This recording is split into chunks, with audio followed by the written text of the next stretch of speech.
Now we are ready to go for sajda. What is sajda? I'll tell you in the video. And you can see in the screen that it is written first sajda. So are there more than one sajdas? Yes, sure. Of course, there are two sajdas in one rakat.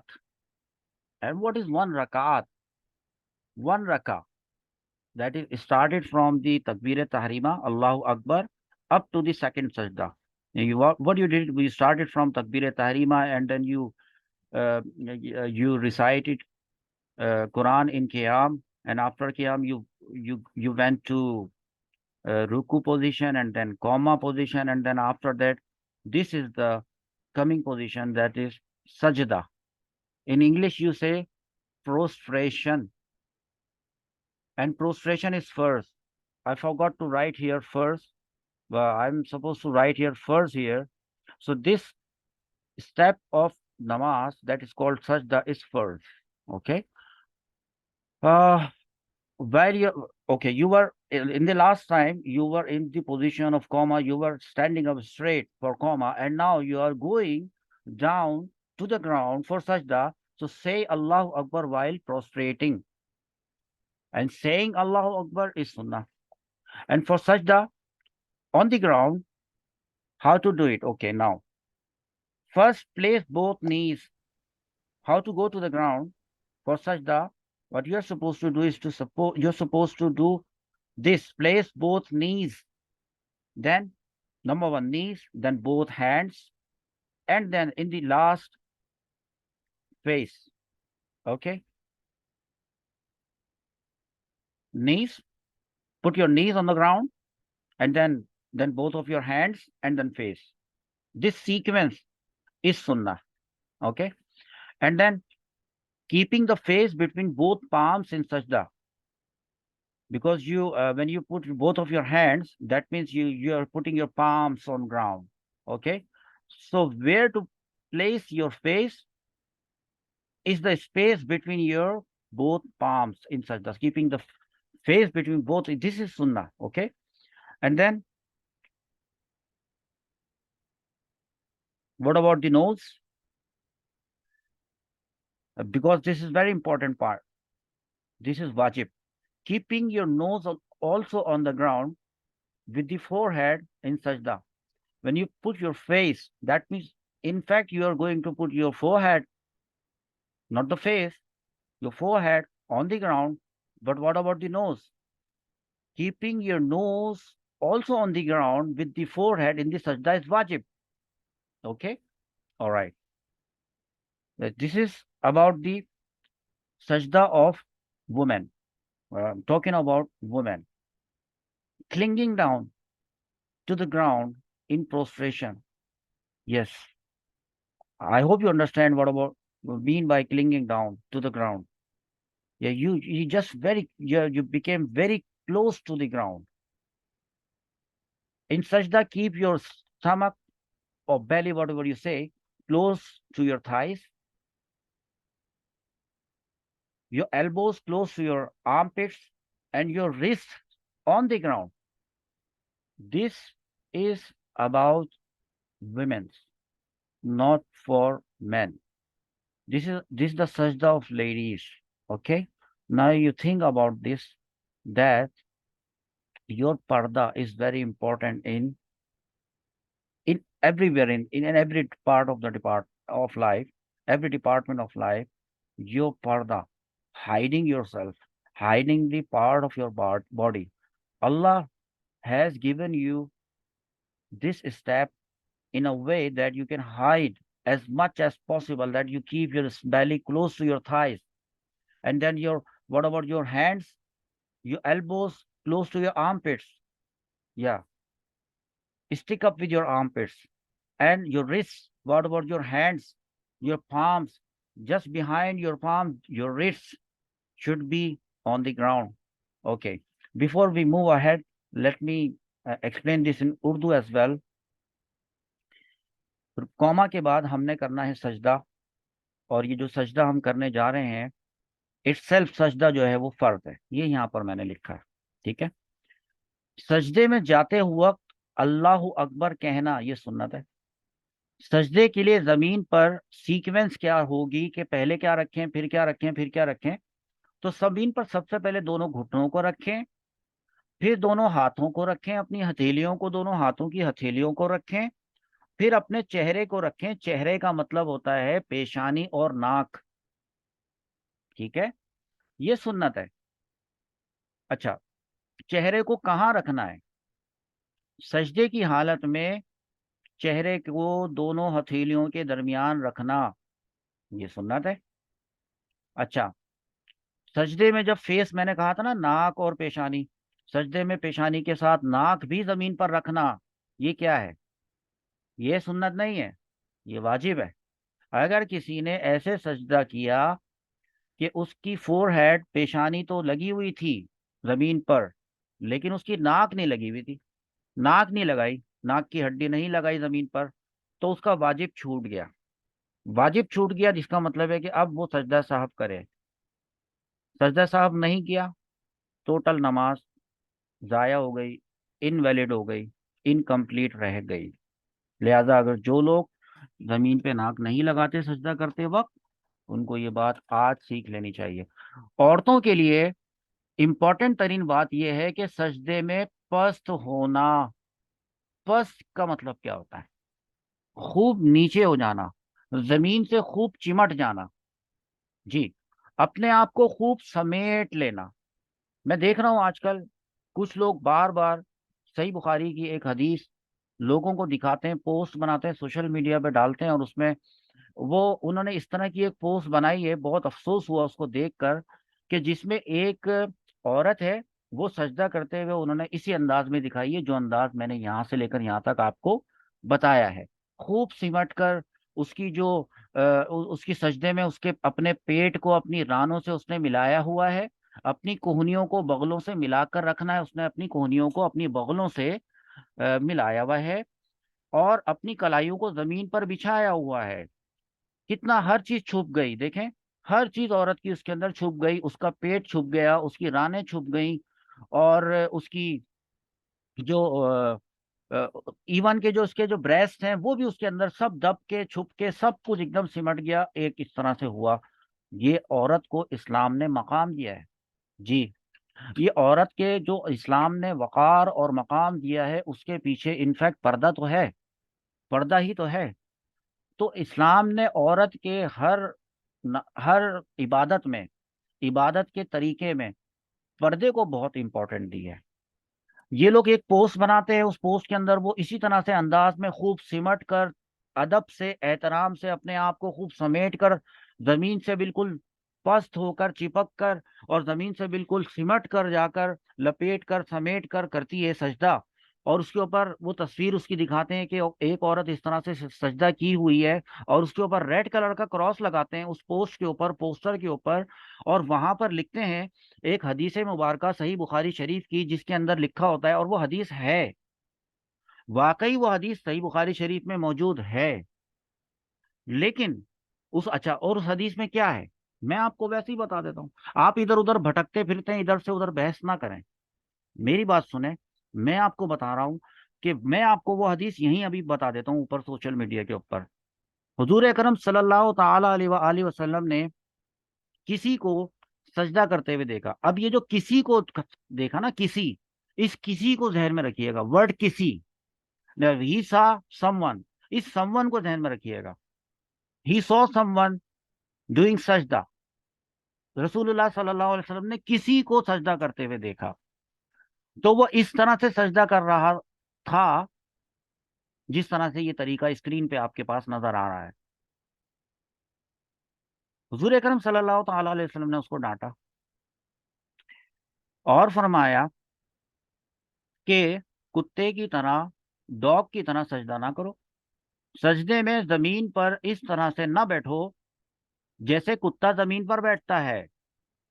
जी, ये फरमाया।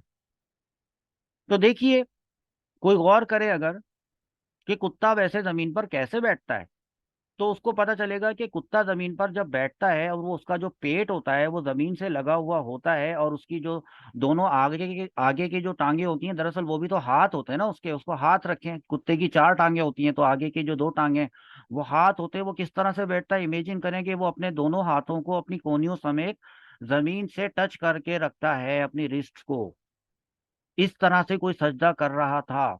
तो हुजूर अकरम सल्लल्लाहु ताला अलैहि वसल्लम ने उसको मना किया कि ऐसे सजदा ना करो जैसे कुत्ता जमीन पे बैठता है। इस चीज को उन्होंने पोस्ट में लगाया और रेड, और फरमाया कि देखें रसूलुल्लाह सल्लल्लाहु ताला अलैहि वसल्लम तो मना किया है, और रेड कलर का क्रॉस लगाया, और नीचे एक ऐसी औरत की तस्वीर सजदा करती हुई दिखाई, यानी 2 तस्वीरें कंपैरिजन दे रहे हैं।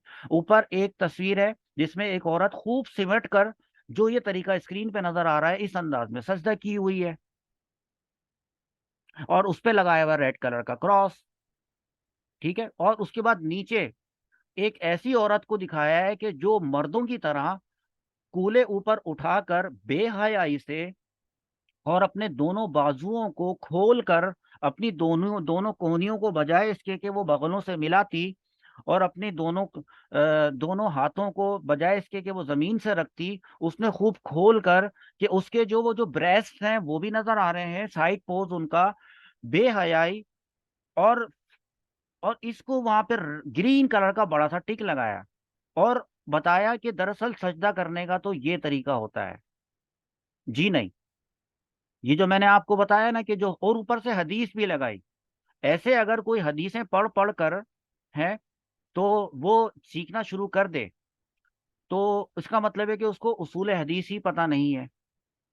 अगर ऐसे हदीसें पढ़नी है और ऐसे कुरान पढ़ना है without the supervision of any teacher, तो इसका मतलब है कि एमबीबीएस के कोर्स के अंदर, जो 7 साल के 7 इयर्स के कोर्स के अंदर जो जितनी भी मोटी मोटी बुक्स होती हैं, मोर देन 200 बुक्स होती हैं, वो मैं किसी को ला के दे देता हूँ, इसी हदीस पढ़ने वाले को जो खुद से हदीसें पढ़ रहा है, और जो उसकी समझ में आ रहा है वो सब समझ रहा है, हालांकि उसको ये पता ही नहीं है। मैं अगर ये सारी एमबीबीएस की, तो वो क्या डॉक्टर बन जाएगा 7 साल में उनको पढ़ पढ़ के? इम्पॉसिबल।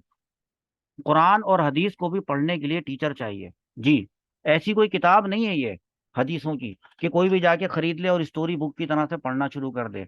इतना इसको डी वैल्यू ना करें और इतना इसको अंडर एस्टिमेट ना करें।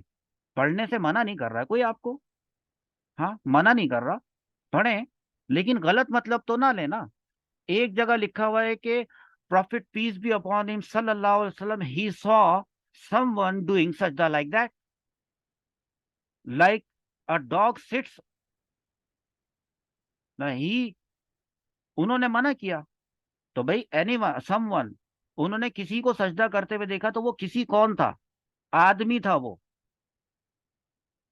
He was a man, not women, वो आदमी था। वो तो हदीस में नहीं लिखा हुआ, वो तो आप उसकी डिटेल्स में जाएं तो आप उसका शान वरूद पढ़ें, आप किसी से पूछिए, किसी जगह आपको पढ़ना आता हो, आपकी अकल में हो, तो फिर आप उसको जाकर पढ़ेंगे, फाइंड आउट करेंगे ना कि हुजूर अकरम सल्लल्लाहु ताला अलैहि वसल्लम ने किसी आदमी को देखा था कि वो आदमी इस तरह से सजदा कर रहा था, जिस तरह से कि चाहिए था कि औरत करती।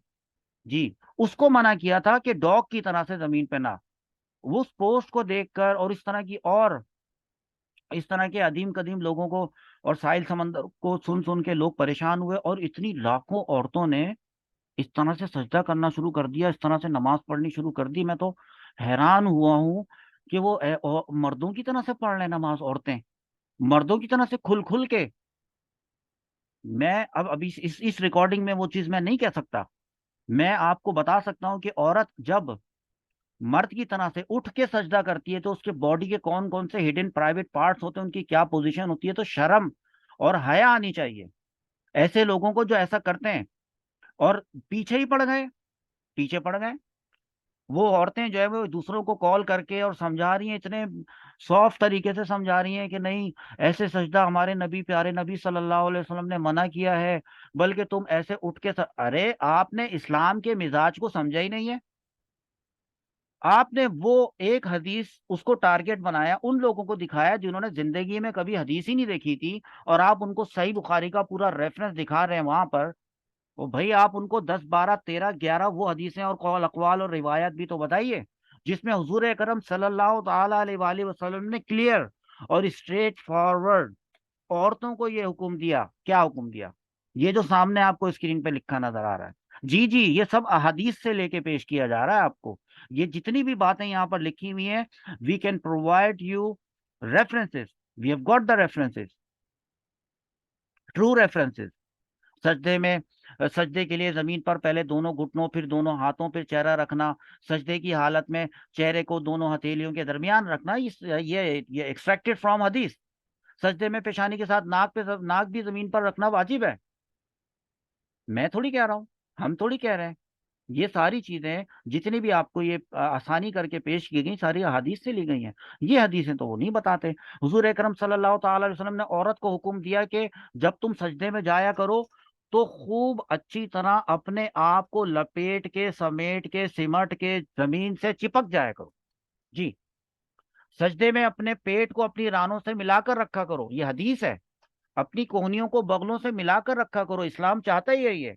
अल्लाह ताला कभी नहीं पसंद करता कि उसकी बंदी जो है, उसके प्राइवेट बॉडी पार्ट जो है वो ऐसे खुल जाएं। मैं चैलेंज करता हूं ऐसे लोगों, ऐसी औरतों को, कि जो औरतें इस बात पर मुसर हैं और फोर्स कर रही हैं कि मर्दों की तरह औरत को चाहिए कि सजदा करे, मर्दों की तरह इस तरह से उठ के सजदा करे, बेहयाई के तरीके से वो खुद भी तो करे ना, अपने घर वालों के सामने नमाज पढ़ते वक्त मस्जिद में जाके इस तरह से करके देखे ना, तो खुद को तो शर्म आती है। खुद तो नहीं करती और दूसरों को कह रही हैं, और अगर करती होंगी तो उनसे ज्यादा बेहया कोई नहीं है।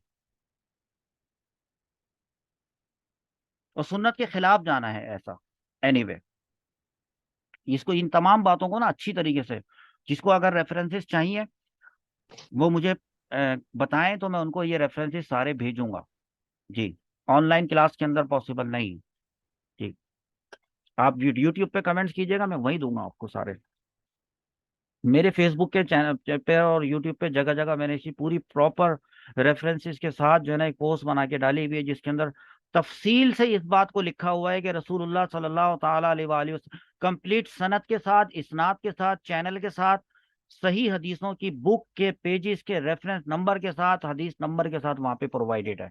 जी, हमें क्या, अच्छा आप बताइए ना, हम टीचर्स को या अल्लामा को क्या जरूरत है कि हम किसी से गलत सजदा करवा दें? और हुजूर अकरम सल्लल्लाहु ताला अलैहि वसल्लम ने उस तरीके से सजदा करने से मना भी किया हुआ हो, तो मुझे क्या जरूरत है? बिला वजह में लाखों लोग जो है वो मुझे फॉलो करते हुए इस तरह का सजदा कर लें, तो सारा गुनाह मुझे मिल जाएगा। मैं क्यों करूं? मैं गलत क्यों बताऊं? मैं तो सही बताऊंगा। लेकिन पता नहीं उनको गलत का मसला क्या चल रहा है।